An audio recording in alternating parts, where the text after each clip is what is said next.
আসসালামু আলাইকুম প্রিয় দর্শক, 2025 সালের 12 ডিসেম্বর গুলিবিদ্ধ হয়েছিলেন শরীফ ওসমান হাদি। তার 6 দিন পরে সিঙ্গাপুরে তার মৃত্যু হয়েছিল।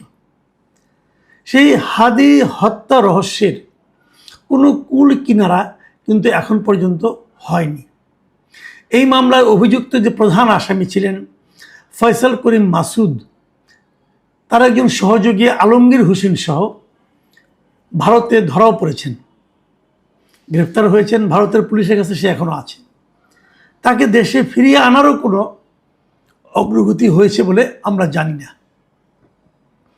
শরীফ ওসমান হাদির হত্যা রহস্য এখনও সেই বিচারে অনুদ্ঘাটিতই রয়ে গেছে। এরই মধ্যে এখন 6 মাস তো পারই হয়ে গেল। এই 6 মাস পরে এসে নতুন এক বিতর্ক তৈরি হয়েছে যে এই হত্যার সঙ্গে কারা জড়িত, কাদের মদতে এই হত্যা হয়েছে। সেই সময়ে নানা আলোচনা হয়েছে, আমরাও নানা রকম কথাবার্তা বলেছি, কিন্তু কোনো সুনির্দিষ্টভাবে কিন্তু কিছু জানা যায়নি, কোনো তৎপরতা আমরা লক্ষ্য করিনি। এখন একটা গণতান্ত্রিক সরকার এসেছে, এখন আমরা আশা করতেই পারি কিছু একটা হবে, কিন্তু এরই মধ্যে আমরা 3 ধরনের কথা কিন্তু শুনতে পাচ্ছি। বিশেষ করে আজকে তো অনেকগুলো আলোচনা হলো। যেমন ধরেন, ভারতের পক্ষ থেকে গতকাল মঙ্গলবার ভারতের পশ্চিমবঙ্গের যে ক্ষমতাচ্যুত মুখ্যমন্ত্রী মমতা বন্দ্যোপাধ্যায়, তিনি তার ক্ষমতাচ্যুত হওয়ার পর প্রথমবারের মতো একটা জনসভায় ভাষণ দিয়েছেন। মঙ্গলবার কলকাতার ধর্মতলায় এক জনসভায় উনি বলেছেন, এই অনেক কথা বলেছেন, ভারত সরকারের বিরুদ্ধে বলেছেন, এবং বলতে বলতে এই ওসমান হাদির হত্যার ব্যাপারেও একটা ইঙ্গিত দিয়েছেন। তিনি বলেছেন যে বাংলাদেশ থেকে এক বড় খুনিকে তারা গ্রেপ্তার করেছিল, তাদের সরকার। তার মানে এর বোঝা যাচ্ছে মোটামুটি শরীফ ওসমান হাদির যে খুনি তার কথাই বলা হচ্ছে। এবং এইটা ওনার ভাষা বঙ্গ আপনি শুনেন, আমি বললে পরে উল্টাপাল্টা হতে পারে, হুবহু ওনার ভাষাটাই শুনেন, কারণ উনি তো এবার কথা বলেন কিন্তু ভেঙে ভেঙে, ওনার কোনো বাক্যই কিন্তু আপনি সম্পূর্ণ পাবেন না। উনি কী বলেছিলেন সেটা শুনেন।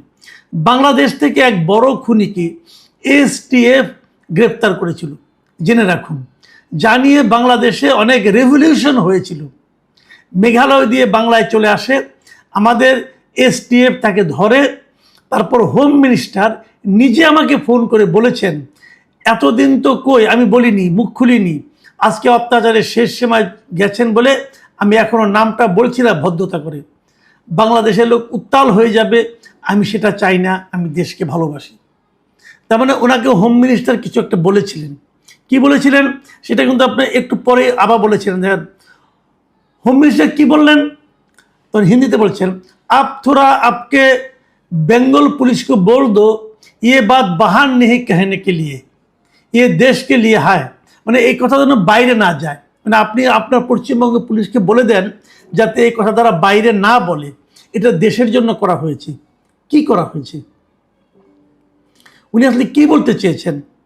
তার মানে এই খুনের পেছনে কি ভারত সরকার ছিল, অথবা উনি কি বলতে চেয়েছেন যে যাকে গ্রেপ্তার করা হয়েছে তাকে যেন ফেরত পাঠানো না হয়, অথবা তার ব্যাপারটা যেন পুলিশ না বলে, এগুলি কিছু? নাকি এমনটা যে ওই মাসুদকে যখন তারা পুলিশ ধরেছে তারা তো জিজ্ঞাসাবাদ করেছে, জিজ্ঞাসাবাদ করে কিছু তথ্য পেয়েছে, যাতে এই তথ্যটা বাইরে না আসে, উনি কি এই কথাটা বলেছেন? কে জড়িত? মমতা বন্দ্যোপাধ্যায়কে কিন্তু তৃণমূলের কর্মীরা জিজ্ঞাসা করেছিলেন কে কে এইটা, তার নামটা আপনি বলে দেন, কিন্তু উনি নাম বলেননি। কারণ বলেননি বলে যে আগামীতে বলবেন না তার কিন্তু কোনো গ্যারান্টি নেই।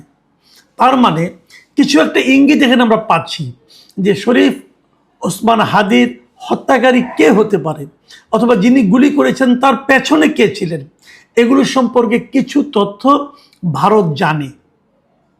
কি জানে, কতটুকু জানে? ঠিক আছে, মমতা বন্দ্যোপাধ্যায় হয়তো বলছেন না, অথবা রাজনৈতিক কারণে বলছেন না, কিন্তু আমাদের সরকারের পক্ষ থেকে তো একটা ব্যাপারটা নিয়ে সুরাহার জন্য তাদের কাছে জানতে চাইতেই পারে। চাওয়ার পর কি হবে, কি তথ্য তারা পাবে, এগুলো কিন্তু আলোচনার প্রয়োজন আমি মনে করি। কেন বললাম কথাটা, দেখেন এরই মধ্যে এই কথার উপর ভিত্তি করে কিনা জানি না, এরই মধ্যে দেখলাম আজকে নাসিরউদ্দিন পাটোয়ারি উনি কিন্তু যশোর গিয়েছেন।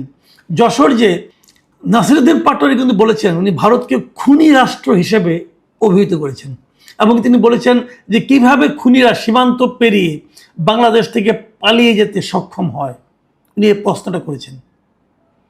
এরকম আলোচনা কিন্তু সামনের দিনে আরও অনেকে করতে থাকবেন। এর মধ্যে আরও একটা ঘটনা ঘটেছে, সেটা হচ্ছে যুক্তরাজ্যের বার্মিংহামে বাংলাদেশের সহকারী হাই কমিশনে দ্বিতীয় সচিব হিসাবে নিয়োগপ্রাপ্ত ব্যক্তি মিস্টার ওমর বিন হাদি, তিনি হচ্ছেন শরীফ ওসমান হাদির বড় ভাই। তাকে গত 15 জানুয়ারি অন্তর্বর্তীকালীন সরকার সেখানে এই দ্বিতীয় সচিব পদে চুক্তিভিত্তিক নিয়োগ দান করেন। সেই ওমর হাদি একটা বড় অভিযোগ করেছেন। ওমর হাদি বলেছেন যে ঢাকা 8 নির্বাচনী এলাকা থেকে শরীফ ওসমান হাদিকে সরিয়ে দেওয়ার জন্য ব্যাপক চাপ প্রয়োগ করা হয়েছিল এবং এতে আমিরের জামায়াতের একজন ব্যক্তিগত সচিব জড়িত রয়েছেন। এছাড়া তিনি প্রধানমন্ত্রীকে পর্যন্ত হুঁশিয়ারি দিয়েছেন, ওখান থেকে বলেছেন হাদি হত্যার বিচার না করলে তিনিও হুমকির মুখে পড়তে পারেন।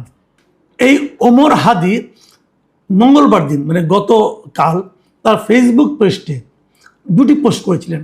একটা পোস্টে উনি জামায়াতের সংশ্লিষ্টতার কথা বলেছেন, আরেকটা পোস্টে উনি অন্তর্বর্তীকালীন সরকারের একাধিক উপদেষ্টার কথা বলেছিলেন যে তারা অনেকে এই হত্যার সঙ্গে জড়িত।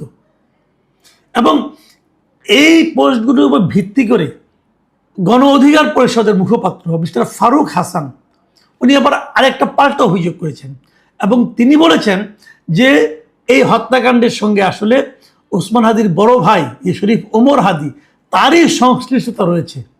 একটু বিষাদ দৃশ্য শোনাচ্ছে, একটু উদ্ভট শোনাচ্ছে, বাট অভিযোগ তো এসেছে। এই অভিযোগটা ফারুক হাসানের অভিযোগ কিন্তু উনি আবার যুক্তি দিয়েছেন। উনি বলেছেন শরীফ ওসমান হাদির মৃত্যুর পর সবচেয়ে বড় বেনিফিশিয়ারি কে? সবচেয়ে বড় বেনিফিশিয়ারি হলো শরীফ ওমর হাদি, মানে তার বড় ভাই। তার এত বড় একটা চাকরি হয়েছে বিদেশে এবং এটা নিশ্চয়ই বেনিফিশিয়ারি, এবং সেই হিসেবে ওনার বক্তব্য হলো যে তার ভাই এতে জড়িত আছে। এখন এটুকুর উপর ভিত্তি করে দেখেন ফারুক হাসান কিন্তু কোনো সাধারণ ব্যক্তি না, উনি একটা পলিটিক্যাল পার্টির মুখপাত্র। তো উনি যখন এই ধরনের অভিযোগটা করেন তার কাছে নিশ্চয়ই আরও কিছু তথ্য প্রমাণ থাকতে পারে।